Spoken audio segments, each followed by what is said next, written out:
Justice League Unlimited issue 12, Mark Waid writing with Dan Mora on the art. So another KO tie-in story here. One that actually doesn't like play its hand until the very end as to what the actual premise of this arc is going to be. But to be fair though, as much as I've been critical of this book on and off, as it's been going through some of its arcs, much like Superman, I think the focus of this KO stuff going on has made it feel like it's got a bit more of a focus itself. So it does feel like it's a bit more smarter with how it handles things. We see like basically the various Justice League members who aren't in the tournament evacuating the cities. We see Jess, Green Lantern Jess doing that. We see Fire and Ice doing it. And then we go to Gotham and Batgirl, Barbara, is with the Atom and they're trying to evacuate people. But they get a call saying that there's been a bank robbery and it turns out to be Polka Dot Man. And they're like, what the hell? All the big villains have got sent to the Phantom Zone. Like, that was part of the whole plan. Why are these like C-tier villains, these D-tier villains, getting ballsy? But then Polka Dot Man actually yells at them, please don't come near me, I don't want to hurt you, and then he explodes, like an actual explosion. And the premise of this story is that a lot of these low-level villains all of a sudden have like extra superpowers and have dangerous abilities. And the reveal, right, that happens is that there's some debate in here about what to do, what's going on, Renee questions involved. But basically, like, what's the Neron, right? The demon. Neron. Right. So the reveal is that these villains must have made a deal for their souls with Neron at some point to get more powers, and because like the apocalypse is happening and the Earth's changing, all of this stuff is kicking in because they're all expecting to go to hell. And it's like, okay, how do we deal with all this? Because we don't really want to take a lot of the heroes that are doing evacuation stuff off of that, because it'll mean we don't get everyone out in time. We want to be able to evacuate everyone. We've evacuated 60% of the Earth, they say. There's 40% left. We cannot pull people off that. We need a special team to go after these villains that are causing trouble. And they mention Captain Cold and Heatwave having extra powers. They mention a few other ones. So the plot of this book is that Terrific's putting together a team of the extra heroes, the displaced ones from different parts of the time periods. We have like 90s Aquaman, we got Power Girl from whenever that version of Power Girl comes from. We have Warrior Guy Gardner, we've got Blue Superman, we have Alien Hawkman, we have Batman Beyond, but it's Tim Drake Batman. Yes, which that's been a thing, and I forget, that was in a Teen Titans storyline. Sure. That Tim Drake became the Batman Beyond. So yeah. Kingdom Come, Alan Scott. Yep. That was cool. Dr. Fate, I'm assuming from the future. Yeah, I don't know who Sophie. Yeah, I don't know who Sophie Dr. Fate is. Like, I know from context, I get the idea, but like, I don't know specifically where that comes from. And then there's Owl Woman from the Justice Legion from like way in the future. So yeah. So these 9 people are going to be with Terrific, and the arc's called the Terrific 10. He's going to send them on a mission. Now, he's very coy about what that mission is, but he does explain to them that these people are not full people. Like, you're echoes of people. You will cease to exist once everything's been fixed, but you're still good people, and the versions of you that you came from will still exist in the timeline, but you won't be going back to that. You'll just kind of disappear. But whilst you're here, can you help? Can you do this and do this mission? And there's a whole scene here where actually Guy Gardner goes to Ice and tries to basically say, hey, can we have like an afternoon of sex before I go on this mission? But since I assume we're married by now because we're in the future, and like it's not cheating if it's with me from the past. She's just like, Guy.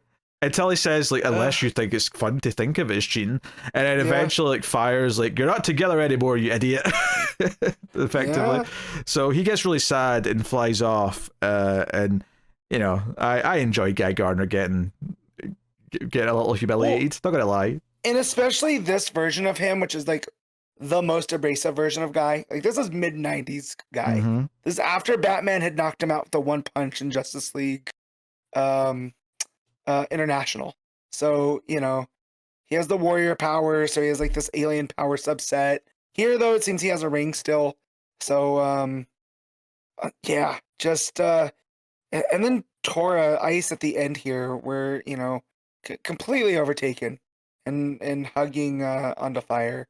This is just Dan Mora. Yeah, this is the stuff that you can do with this like timeline stuff where you're bringing versions of characters around time periods, is that much like Alfred being seen by Dick and Batman when they were out of time, I think this works at an emotional level, which is quite nice. But probably my favorite scene of the issue actually is Aquaman, like 90s Aquaman goes into like the aqua like chambers on the watchtower that's actually filled with water, and he sees the different suits and the different versions. But he sees Khalid, he sees Dolphin, he sees his daughter, and he starts crying because he's like, wait, I have a kid in the future with Mira, and he's like really like touched by this, and he doesn't know how to take it. And then Martian Manhunter comes in and says, you probably really shouldn't be in here. But he's like, hey, that's your daughter, and her name is Andy. Like, and it's like kind of a sweet moment, and it's like, okay, so it's setting all this stuff up. You've got Power Girl leaving out like a message for herself because the main Power Girl is in the tournament.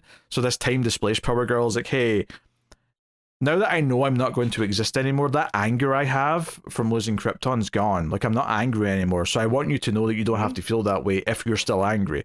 I thought that was kind of sweet. So, like, I thought there was some interesting stuff here. They do like a page where it's like airwaves giving them a distress call, like something's not going right out in space, but the shadow demons are attacking them at the vanishing point. So they set up that. But the end of the issue, the reveal is Mr. Terrific takes them through a boom tube, and they tease that this boom tube's doing something that a boom tube's never done before. It's going somewhere that a boom tube doesn't normally go. The reveal is that this team are going to hell because Mr. Terrific's solution to all these villains having powers that are not supposed to have villains is to go to the source of why they have powers, which is Neron in hell. So I like that there's a lot of good setup in this of the characters on the team, and some of it's quite nice and emotional, and it plays with the way you can play with it because there's time travel involved. But I kind of like that the actual mission itself isn't revealed to the last page, and it feels like, oh shit, that's actually quite ballsy. That's like a bigger swing than just going after the villains one by one. So it's kind of cool. Yeah. Well, it's like the whole idea is like they are these, what did he call them? Quantum ghosts. So like that's what he called them. Matters. Yeah, so like they can go down into hell. And I'm just wondering if like which of these characters like, well, none of this matters anyway. So like if Guy Gardner makes a deal with Neron, what's that gonna do? You know, like he gets what he wants. Neron gets a soul, even though he's not really a soul. Like, but yeah, there's kind of a Dirty Dozens aspect to it as well. Yeah, I mean, maybe Neron will just know that it's not a full person. He's like, no, I can't make a deal with you because you don't have a soul to give. Right. So, but yeah, just them boom tumbling into hell and the whole, welcome to hell. I became aware of Dan Mora through Once in Future because of Connor constantly talking about that book where it was playing with Arthurian legend and all this other stuff. And this last page is to Mora's strengths of the fantasy side of things. Like, that is a ghastly version of hell. And I'm excited to see where this goes.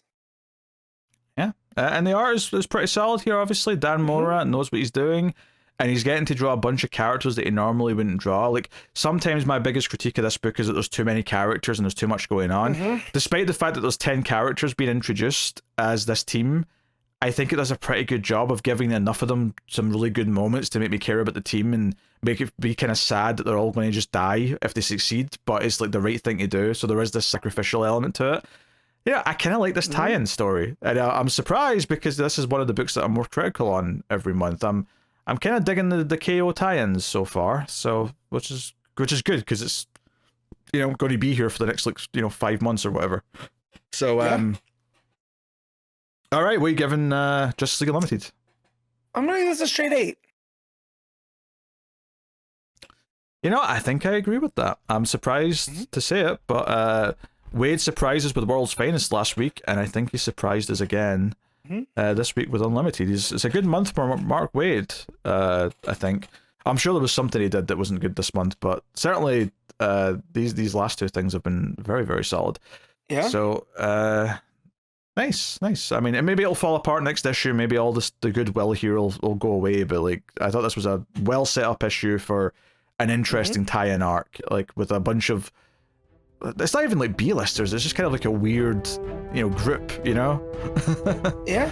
Well, you said it. I almost feel like some of it's like he's always wanted to draw Electric Superman, and now he gets to.